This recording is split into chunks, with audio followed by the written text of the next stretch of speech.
My name is Tommy, and at 68 years old, I thought my days of drama were behind me. After retiring from construction and losing my dear wife Marion, I settled into a quiet life in the Portland home I built with my own hands.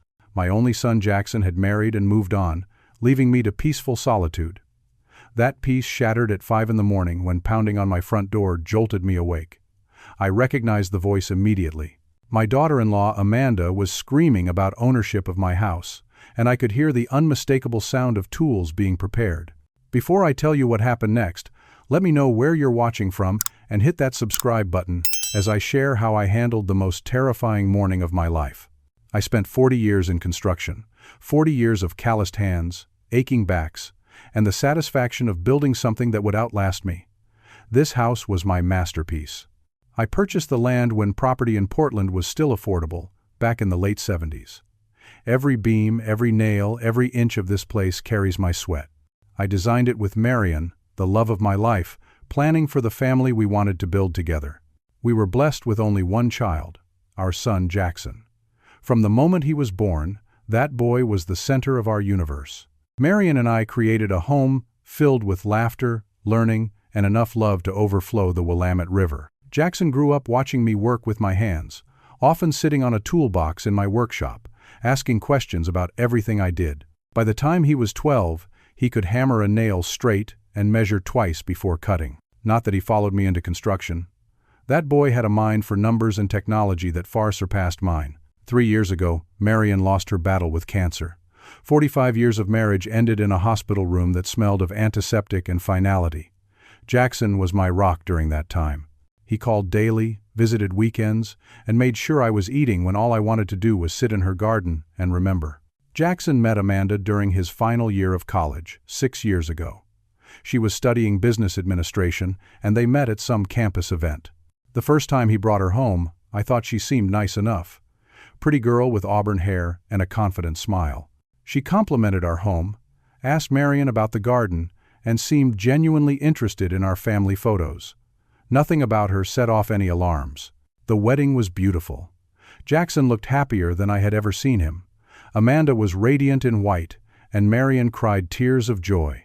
If I noticed Amanda eyeing the wedding gifts with a bit too much intensity or commenting on the cost of everything, I dismissed it as bridal excitement.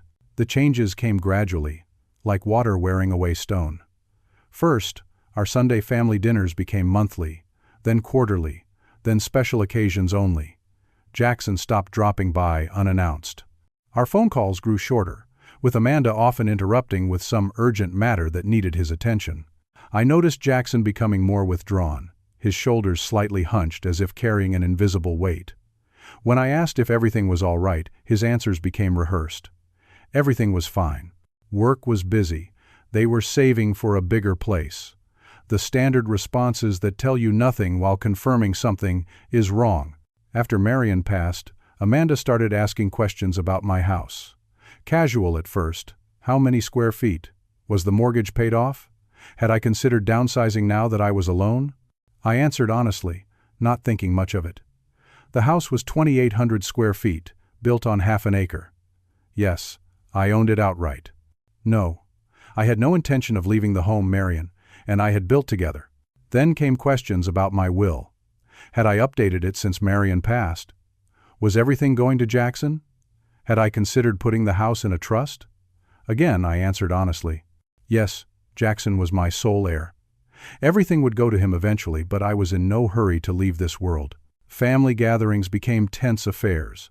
Amanda would make comments about how the house was too big for just one person, how Jackson deserved to benefit from his inheritance while he was young enough to enjoy it, how some seniors find retirement communities so fulfilling, each suggestion delivered with a smile that never quite reached her eyes. I tried talking to Jackson about it once. We were alone, grilling steaks on the back patio while Amanda was inside making calls. I asked if everything was okay with their finances, if they needed help. His reaction surprised me. Defensive, almost angry. They were fine. Amanda was just concerned about my welfare. I was misinterpreting her intentions. The conversation ended awkwardly, and we never spoke of it again. Still, I noticed the changes in my son. The light in his eyes had dimmed. His laugh, once so similar to his mother's, became rare. He checked his phone constantly when Amanda wasn't in the room, as if afraid of missing a message. Small warning signs that I recognized but didn't know how to address without pushing him further away. I maintained a friendly relationship with Amanda, partly for Jackson's sake and partly because Marion had raised me to give people the benefit of the doubt. Maybe I was being oversensitive. Maybe she really was concerned about my welfare. Maybe I was just a grumpy old man who missed his wife and resented anyone who tried to fill her role in my son's life. But deep down, something felt wrong. A contractor learns to trust his instincts. When something looks level but the bubble in your tool says otherwise, you trust the tool. My instincts were telling me that Amanda had designs on my property that had nothing to do with family concern. I just had no idea how far she was willing to go to get what she wanted. The call came on a Tuesday evening in October. I was settling in with a book when my phone rang. Jackson rarely called this late, so I felt that immediate parent concern, the kind that never goes away no matter how old your child gets. His voice sounded strained. "Dad? Sorry to call so late. Is it okay if I crash at your place for a few days?" Of course it was okay. My door was always open to my son. I asked no questions, just told him I would make up the guest room. He arrived an hour later with one small duffel bag and eyes that looked like they had forgotten how to sleep. After he showered and changed, we sat in the kitchen. I warmed up some leftover pot roast, and we talked. At first, it was just surface conversation. Work was stressful. Their apartment had some plumbing issues. Gradually, the truth emerged. Amanda and I have been fighting. A lot. Jackson pushed his food around his plate. Her spending habits are out of control. Credit cards maxed out. Shopping I never approved. But when I bring it up, somehow I end up being the bad guy. I listened, letting him unload the weight he had been carrying. Apparently, Amanda had developed an obsession with their financial future. Not in a responsible, saving for retirement way, but in an immediate gratification way. She wanted a bigger house in a better neighborhood. She wanted new furniture, new clothes, new everything. And when Jackson explained they needed to budget, she would bring up my house. "She keeps talking about your place, Dad. How it will be ours someday. How we should plan for that. When I tell her that could be 20 or 30 years from now, she gets this look." He trailed off, stabbing at a carrot. Anyway, I just needed some space to clear my head. I told him he could stay as long as he needed. We were cleaning up the dishes when the doorbell rang, followed immediately by aggressive knocking. Jackson's face drained of color. "That will be Amanda." Sure enough, Amanda stood on my porch, arms crossed and expression thunderous. I let her in, trying to maintain civility despite the late hour and her obvious anger. She brushed past me without a greeting, zeroing in on Jackson in the kitchen. "So this is where you ran off to. I had to track your phone to find you." Her voice was cold, controlled fury. "You think you can just walk out after an argument? Not answer my calls?" Jackson stepped back, his shoulders tight. "I needed some space, Amanda. We can talk tomorrow when things are calmer." "Calmer? You empty our shared account of $500 and disappear for hours and you want calmer?" She turned to me, switching tactics with unsettling ease. "Did he tell you what we were fighting about, Tommy? Did he mention gambling away our rent money last month? Or the woman from his office who keeps texting him at all hours?" Jackson's face flushed. "Stop it, Amanda. None of that is true and you know it. I took money from my personal account, not our joint account, and it was to pay the credit card bill you ran up." I stood awkwardly in my own kitchen, witnessing my son's marriage unraveling. Amanda paced, her heels clicking aggressively on the tile floor I had laid 20 years ago. "You turned him against me, didn't you?" She suddenly addressed me. "You never thought I was good enough for your precious son, always judging me, always making comments." I raised my hands in a peaceful gesture. "Amanda, I have never said anything against you. This seems like something between you and Jackson that should be discussed privately." "Private. Yes, let's talk about privacy and property." Her voice took on an edge that raised the hair on my neck. "Let's talk about how this house will belong to Jackson when you die, which makes it partly mine as his wife. Yet I've never been made to feel welcome here, never been consulted on anything regarding our future inheritance." There it was. The first explicit mention of what she really wanted. My home. My property. Not as a place to create memories with family, but as an asset to acquire. "Amanda!" Jackson's voice cracked like a whip. "Stop it. This is my father's house that he built with his own hands. It has nothing to do with our marriage or our problems." "Everything has to do with our marriage," she shouted. "Your assets are my assets. Your inheritance is my inheritance. That's how marriage works." The argument escalated, their voices bouncing off walls that had known mostly peace and love for decades. I said little, watching my son stand his ground against accusations that grew increasingly bizarre and untethered from reality. Finally, Amanda stormed toward the door, pausing to deliver a parting shot. "This isn't over, Jackson. And you," she pointed at me, "you should think carefully about whose side you're taking. This will all be settled, one way or another." The door slammed with enough force to rattle the family photos on the wall. Jackson slumped into a chair, his face in his hands. "I'm so sorry, Dad.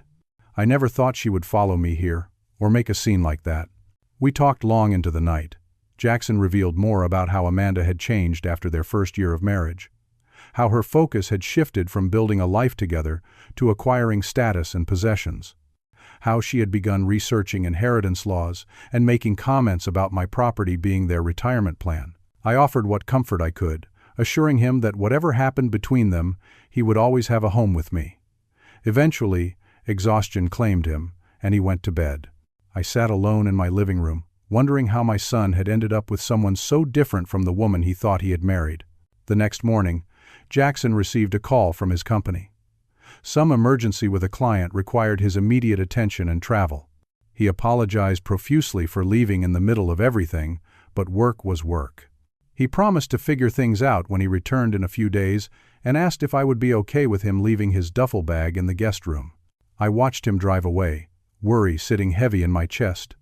Something told me that Amanda would not simply wait for his return to continue their conflict. I was right, but I had no idea just how far she would go. Amanda returned the following afternoon. Her appearance was completely transformed from the angry woman of the night before. Her hair was neatly styled, her makeup subtle and flattering. She wore a conservative blue dress and carried a small gift bag. When I answered the door, she greeted me with a warm smile. "Tommy, I hope I'm not interrupting anything. I brought those specialty coffee beans you mentioned liking last Christmas." She held out the bag as if the previous night's confrontation had never happened. Cautiously, I invited her in. My mama raised me to be polite, even when my instincts were screaming warnings. We sat in the living room, making awkward small talk about the weather and local news. She asked about my garden, commenting on how Marion would be proud of how I'd maintained her roses.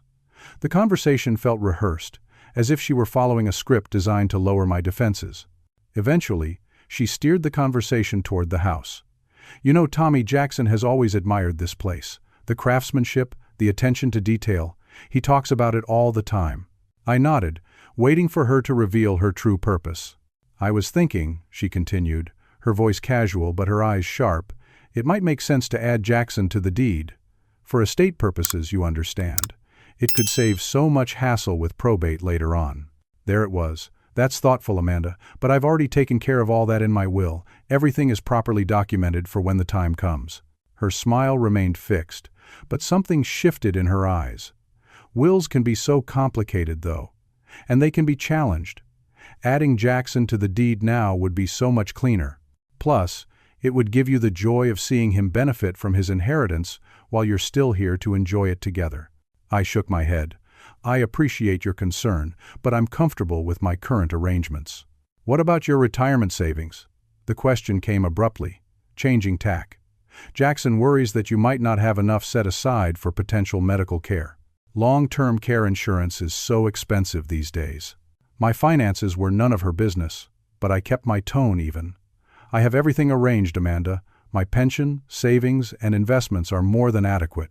She leaned forward, abandoning all pretense of casual conversation.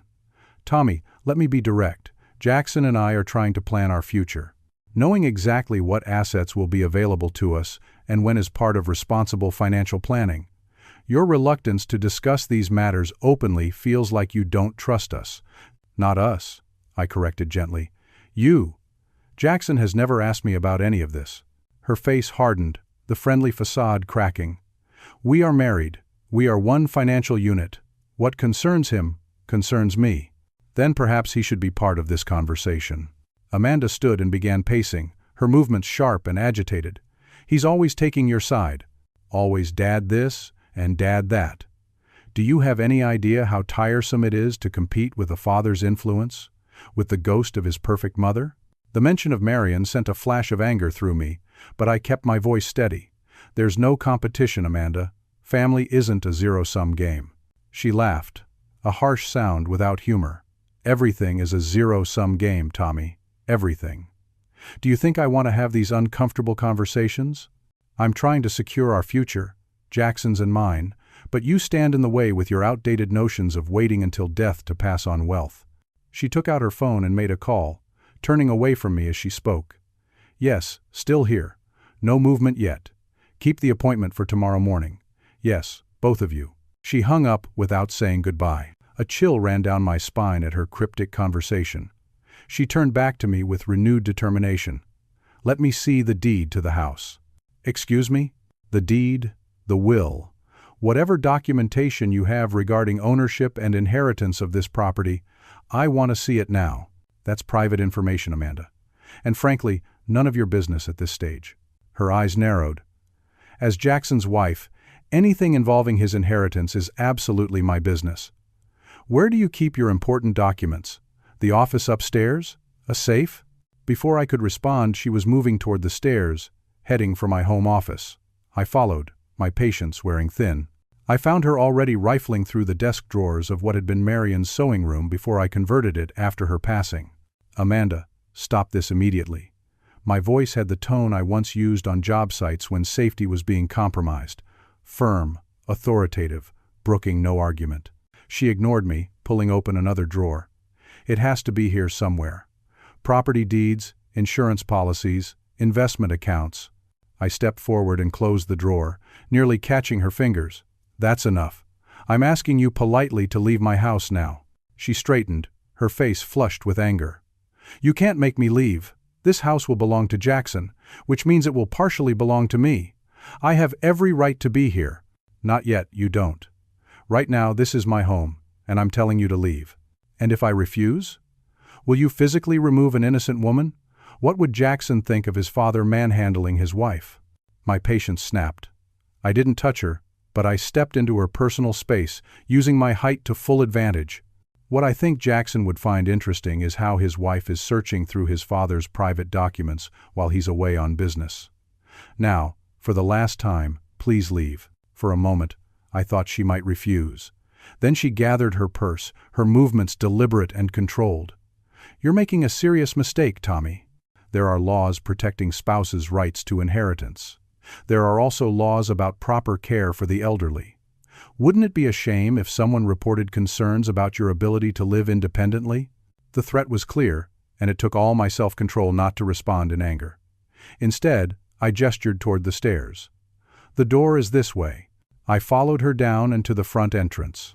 As she stepped onto the porch, she turned, her expression cold.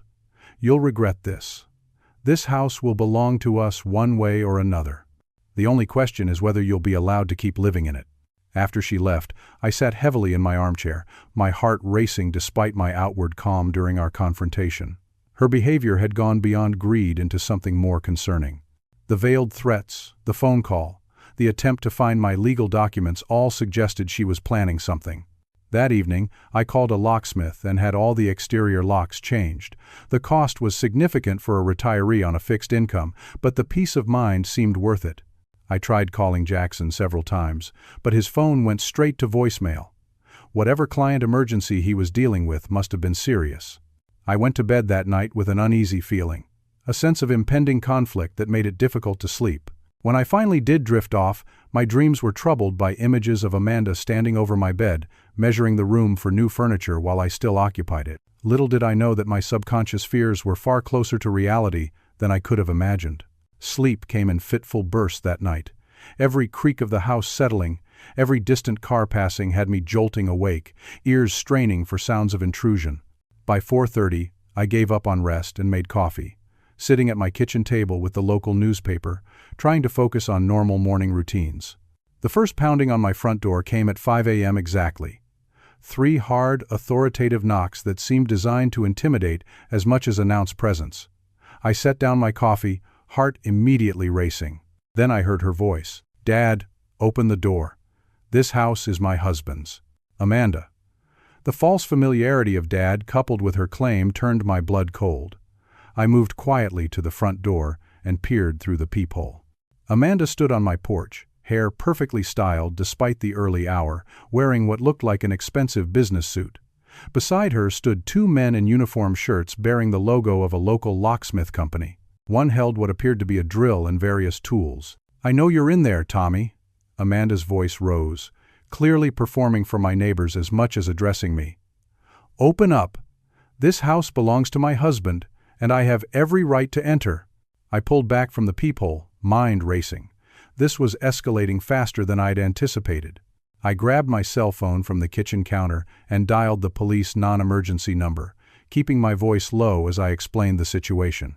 The dispatcher was sympathetic but frustratingly non-committal. "Sir, if she's claiming to be family and there's a dispute over property ownership, this might be considered a civil matter rather than criminal trespassing. We can send an officer, but it may take some time." Time was something I wasn't sure I had.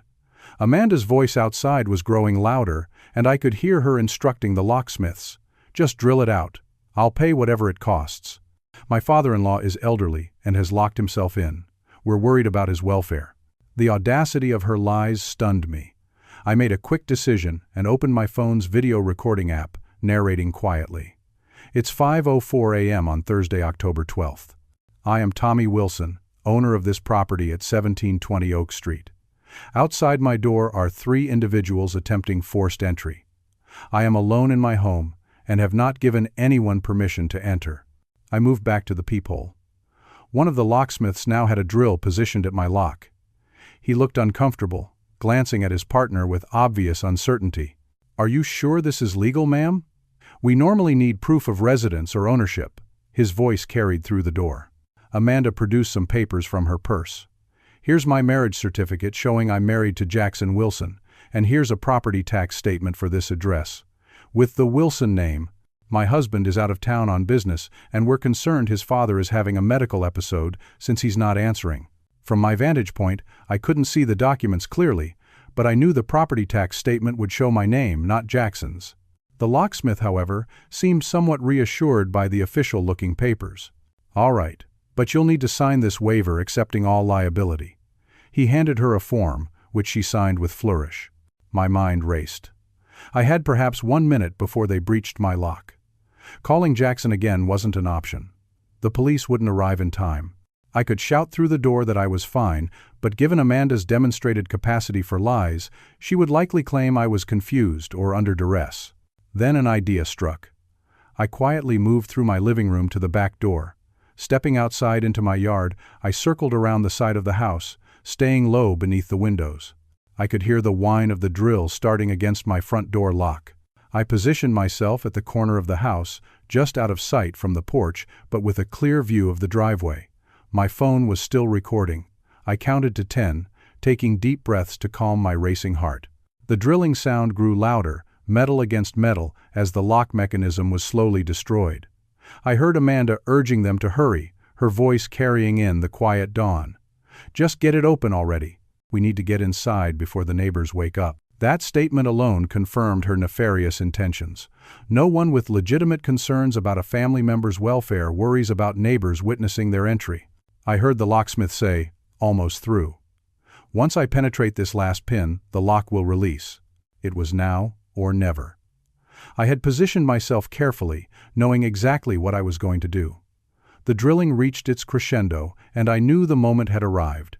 I stepped around the corner, phone held high, still recording, and approached the side of the porch. Then, timing my moment perfectly, I silently climbed the 3 side steps, crossed behind Amanda and the focused locksmiths, and positioned myself at the door. In one swift motion, I reached past them, turned the deadbolt I had purposely left engaged, and yanked the door open inward, just as the drill broke through the lock cylinder. The locksmith with the drill, not expecting the door to suddenly give way, pitched forward with the momentum of his tool. He stumbled across my threshold, nearly falling face first onto my entryway floor. The drill clattered from his hands, skittering across the hardwood. Amanda let out a startled scream, her composure finally cracking. But what truly sent her into shock was not my sudden appearance, but what stood behind me. Two uniformed police officers stepped into view from my living room, where they had quietly entered through my back door minutes earlier. The dispatcher, after hearing the escalating situation during my call, had advised me to leave my back door unlocked for responding officers while keeping the line open. "Police! Everyone stay where you are." The taller officer's voice carried the unmistakable authority of law enforcement, freezing everyone in place. Amanda's face transformed through a series of emotions in rapid succession. Shock, fear, calculation. Then outrage. "Officers, thank goodness you're here. This man," she pointed dramatically at me, "has been exhibiting concerning behavior. We were just trying to check on his welfare." The locksmith who had fallen into my entryway scrambled to his feet, his face pale with horror as he realized the situation. "Ma'am, you said this was your house. You said your husband owned it, and your father-in-law was having medical issues." The second locksmith, still on the porch, slowly set down his tool bag, raising his hands slightly. "Officers, we were told this was a welfare check. That she," he nodded toward Amanda, "was the daughter-in-law, and that her husband owned the property." "That's a lie," I said calmly, still recording with my phone. "I am Tommy Wilson, the sole owner of this property. This woman is indeed my son's wife, but she has no legal right to enter my home, especially by force at 5 in the morning."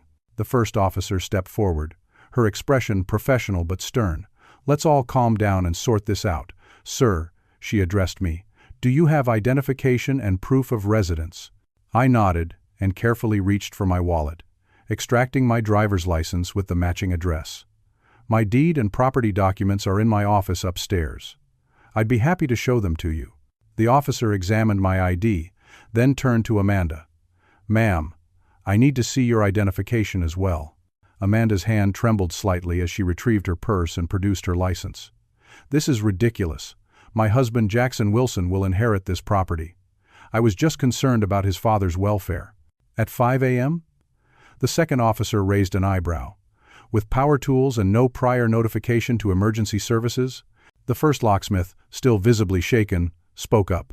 "She called us yesterday, scheduled an emergency service for this morning, said she was locked out of her own home. When we arrived, she changed the story, said it was her father-in-law having issues. She showed us some papers." He trailed off, clearly realizing he had been manipulated. The officer turned back to Amanda. "Ma'am, are you on the deed to this property in any way? Do you have a key to this residence or legal permission to enter?" Amanda's composure was cracking further. "My husband will inherit everything. That makes it partially mine by marriage. This old man is just being stubborn and difficult." I remained calm, allowing the officers to conduct their investigation. I provided the deed to my home, showing sole ownership in my name.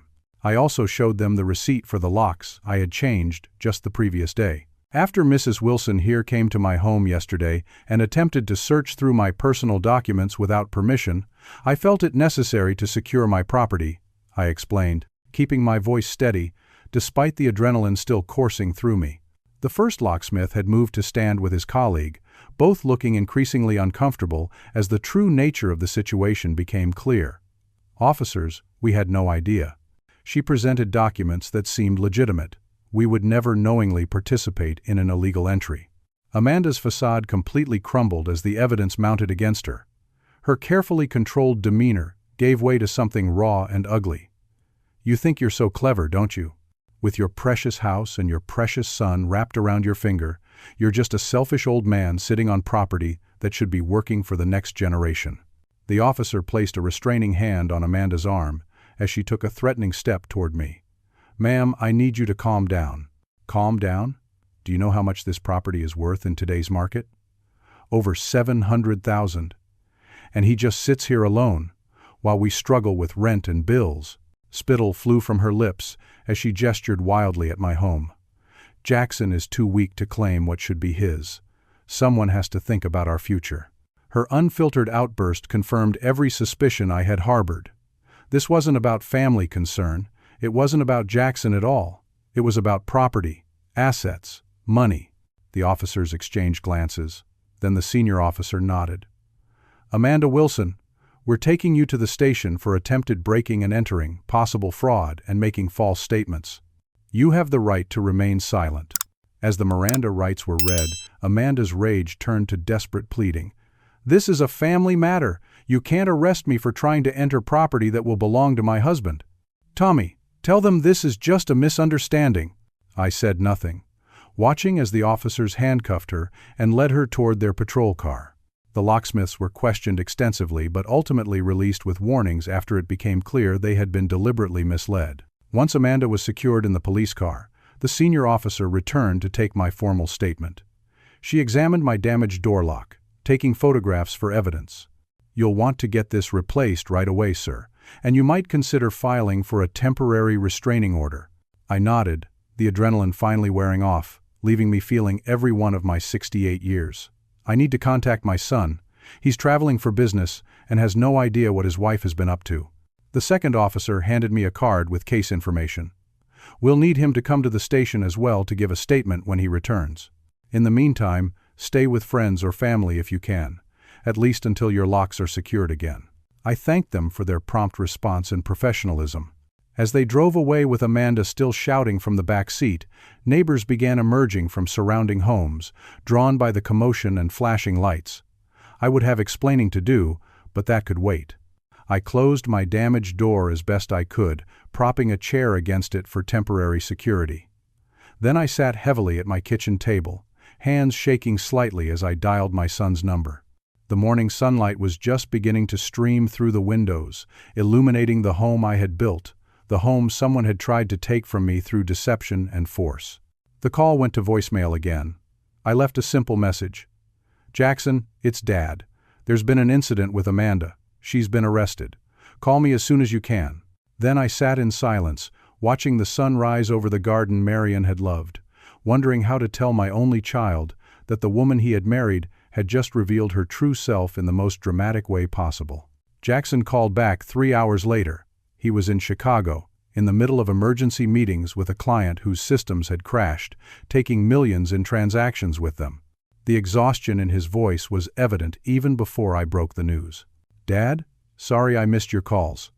What's this about Amanda being arrested? That can't be right." I took a deep breath and recounted the morning's events as calmly and factually as possible. The early morning arrival, the locksmiths, the drill against my lock, the police intervention. With each detail, the silence on the other end of the line grew heavier. "I don't understand," Jackson finally said, his voice hollow. "Why would she? That makes no sense, Dad." "Son, I think you need to come home. There are things we should discuss in person." There was a long pause. "I'll book the first flight I can. The client will have to understand." "Dad, I'm so sorry." While waiting for Jackson's return, I hired an emergency locksmith to replace both the damaged lock and reinforce all exterior doors. The cost was significant, but the peace of mind was worth every penny. I also contacted a lawyer friend who helped me file for a temporary restraining order against Amanda. Amanda was released on bail by that afternoon. Within hours, my phone began ringing with calls from her number, which I declined. Text messages followed, alternating between apologies, explanations, and thinly veiled threats. I saved them all without responding, on my lawyer's advice. Jackson arrived home the following evening, looking like he had aged years in days. Dark circles underlined eyes red from either lack of sleep or tears, possibly both. When I opened the door, he simply stepped forward and embraced me, something we had done rarely since he became an adult. "Dad, I had no idea. I swear, I had no idea how far this had gone." We sat at the kitchen table, the same place where we had talked just days earlier. This time, I made us both something stronger than coffee. The bourbon had been a gift from a contracting buddy years ago, saved for special occasions. This wasn't celebratory, but it certainly qualified as special. "I should have seen it," Jackson said, staring into his glass. "The signs were all there, the constant questions about your finances, the remarks about the house. I just thought she was planning for the future, being responsible." "When did it start?" I asked gently. Jackson ran a hand through his hair, a gesture so like his mother it made my heart ache. "Looking back? Probably right after we got married. Small comments at first, questions about your retirement plans, suggestions that we should help you downsize. Then after Mom died, it accelerated." He took a long sip of bourbon, wincing slightly at the burn. But there's more, Dad. Things I haven't told you because I was ashamed. Over the next hour, Jackson revealed the full extent of their financial situation. Amanda had accumulated over $70,000 in credit card debt, much of it hidden from him until recently. Designer clothes, expensive jewelry, weekends away with friends that he thought were work trips. When he discovered the truth and confronted her, she had suggested various solutions to their money troubles, all centering around my property. She wanted me to ask you to refinance the house and give us the money. When I refused, she suggested we should move in with you to save on rent, while secretly planning to have you declared incompetent so I could take control of your assets. My stomach turned at how calculated it all sounded. And you never agreed to any of this? Jackson looked up, his eyes fierce despite his exhaustion. Never, Dad. I shut it down every time. I told her we would fix our own financial mistakes, not drag you into them. That's what we were fighting about when I came here. She found out I was looking into bankruptcy options instead of going along with her plans for your house. The next morning, Jackson drove to their apartment to collect some of his things. He returned 2 hours later with his laptop, some clothes, and a stack of papers. You need to see these, Dad.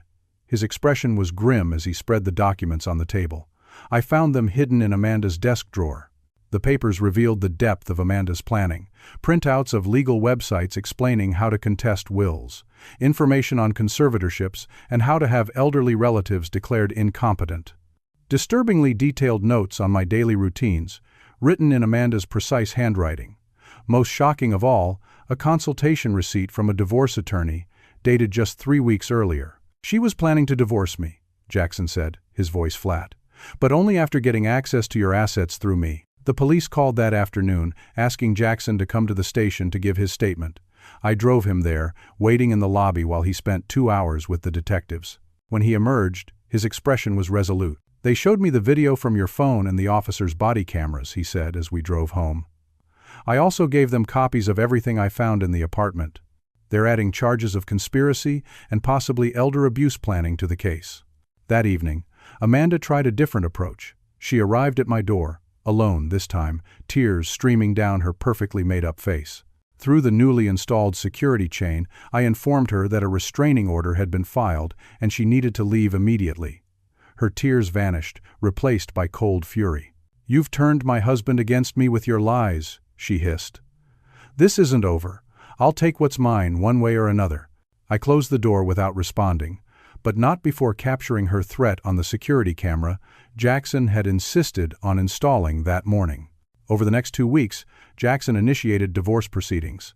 Amanda contested everything, claiming half of all assets including any future inheritance. Her lawyer sent increasingly aggressive letters, demanding property evaluations and financial disclosures from both Jackson and me. The court hearing was set for a month out, but an unexpected development forced an earlier resolution. Amanda's previous husband, someone Jackson hadn't known existed, came forward after seeing her name in a local police blotter. Apparently, she had pulled similar schemes before, targeting men with family wealth or property, then attempting to gain control of assets before moving on. This revelation, combined with the documented evidence of her break-in attempt and her own incriminating text messages, led to a devastating outcome for Amanda in court. The judge was particularly unimpressed by her attempts to force entry into a senior citizen's home under false pretenses.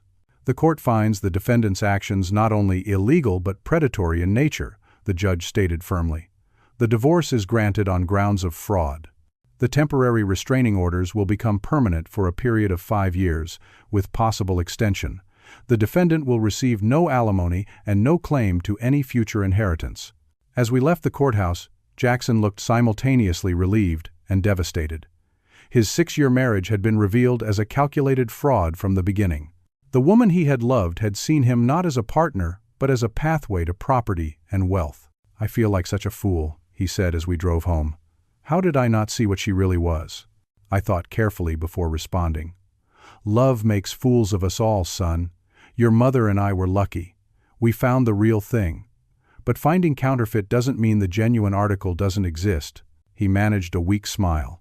"Thanks, Dad, for everything. For protecting your home. Our home. The one you and Mom built together." I reached over and squeezed his shoulder, the simple gesture conveying what words could not. We would get through this together, just as we had weathered the loss of Marion. Family, real family, stands strong through any storm. 6 months passed. Winter yielded to spring, and Marion's garden began to awaken with the colorful blooms she had so lovingly planted years ago. Jackson had moved in with me temporarily but recently found an apartment nearby. Not too close to smother either of us, but near enough for regular visits and support. The legal proceedings against Amanda concluded with her accepting a plea deal for attempted breaking and entering and filing false reports. She received probation and community service rather than jail time, but the restraining orders remained firmly in place. The last we heard, she had moved to Arizona, presumably to find new targets for her schemes. Those first months after the incident were difficult for both Jackson and me. I battled waves of guilt, wondering if I could have recognized Amanda's true nature sooner and somehow protected my son from the pain of her betrayal. The morning I awoke to find them trying to drill through my lock replayed in my dreams, sometimes with less favorable outcomes. For Jackson, the healing journey was even more challenging. He had to confront not only the end of his marriage, but the shattering revelation that it had been built on deception from the beginning. His self-confidence took a significant hit. How could he trust his own judgment again after being so thoroughly fooled? "I keep looking back for signs I missed," he confessed one evening as we grilled steaks on the back patio, resuming the tradition of Sunday family dinners. "There must have been red flags I ignored." "There probably were," I acknowledged, turning the meat carefully. "But hindsight always has perfect vision. The question isn't whether you miss signs in the past, but whether you'll be wise enough to see them in the future." Jackson stayed with me for 3 months before finding his own place. Those months were healing for both of us. We talked more openly than we had in years. About Marion, about his childhood, about the future.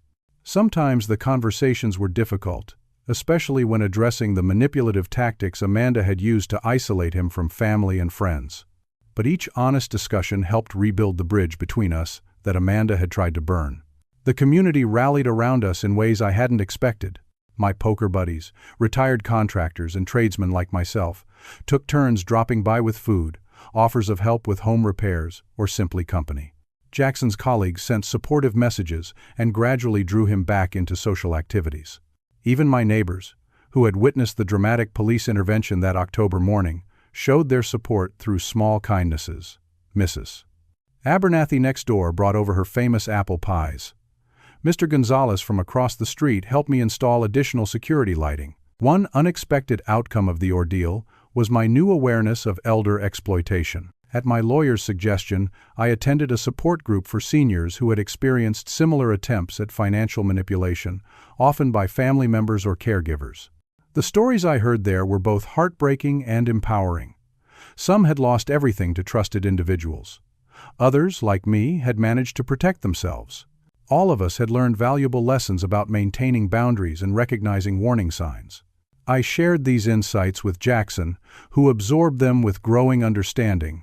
"She tried to use me as a weapon against you," he said during one particularly honest conversation, "making me the unwitting middleman in her schemes." "The most effective manipulators always use love as leverage," I replied, remembering discussions from the support group. "They find the connections that matter most and try to exploit them." By spring, Jackson had started dating again, though with understandable caution. He brought Sarah to Sunday dinner one week, a colleague from work who had been supportive throughout his divorce. She was nothing like Amanda. Quiet, genuine, with a warmth to her laugh that reminded me a bit of Marion. I was careful not to show too much approval too quickly, not wanting to influence Jackson's choices. He needed to trust his own judgment again. For my part, I made several changes to protect myself and my assets. I updated my will with clearer language and added an ethical will, a letter explaining the values and intentions behind my decisions. I created a living trust with specific conditions and protections.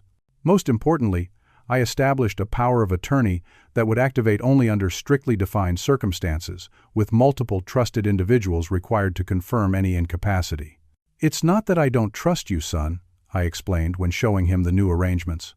"It's about protecting both of us from anyone who might try to come between us again." Jackson nodded, understanding completely. "After what happened, I'd be worried if you didn't take these precautions." As summer approached, life settled into new patterns. Jackson came for dinner every Sunday, sometimes bringing Sarah, sometimes coming alone. We established a tradition of working on small house projects together afterward, maintaining the home that now symbolized our resilience as a family. During one such Sunday, as we repainted the front porch where Amanda and the Locksmiths had once stood, Jackson paused, brush in hand. "You know what I've learned from all this, Dad? The house itself was never what mattered." I raised an eyebrow questioningly. "Amanda was so fixated on the property, the asset, the market value," he continued. "She never understood that what makes this place valuable isn't the structure or the land. It's the memories. The fact that you built it with Mom. The family history in every corner. That's what she could never take from us, no matter what legal schemes she tried." His insight struck me deeply. He was right. This house represented 40 years of love, family, and commitment, values that Amanda with her materialistic focus could never comprehend. "Your mother would be proud of the man you've become," I told him, my voice rough with emotion, especially after being tested like this. Jackson smiled, a genuine expression that reached his eyes in a way I hadn't seen since before the whole ordeal began. I had a good example to follow. We continued painting in comfortable silence, the simple rhythm of brushstrokes, soothing and productive. The house would stand for many more years, I thought, hopefully passing eventually to Jackson and perhaps grandchildren who would appreciate not just its market value but its meaning as a family legacy. The most profound lesson I took from the entire experience was about trust, not just learning who to trust, but how to trust wisely. Blindly giving trust invites exploitation. Withholding trust entirely leads to isolation.